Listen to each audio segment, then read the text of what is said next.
Hi guys, welcome back to our channel. Pag-uusapan naman natin ngayon si Enrique Hill. Napag-usapan nga natin si Enrique sa ating previous vlog na meron nga siyang upcoming movie na I Am Not Big Bird.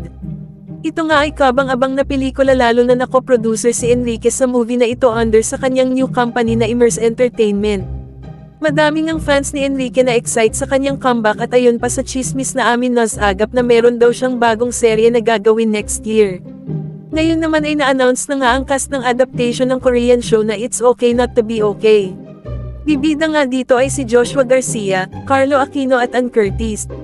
Ito ang magiging comeback serye ni Ann Curtis after how many years kaya na-excite talaga ang kanyang fans. Ngunit madaming umalma na fans na bakit si Joshua na naman daw umano ang magiging leading man. Nakakasawa na daw kasi dahil sunod-sunod na project ang binibigay kay Joshua at malayo daw ang agwat nila ni Ann. Madaming ang comments na sana daw ay si Enrique Hill na lang daw kasi mas bagay daw sila ni Ann. Wala pa naman respond dito ang ABS-CBN at si Enrique pero umaasa ang fans na sana si Enrique na lang. So ano say ninyo dito guys? Comment your thoughts below and don't forget to subscribe to our channel.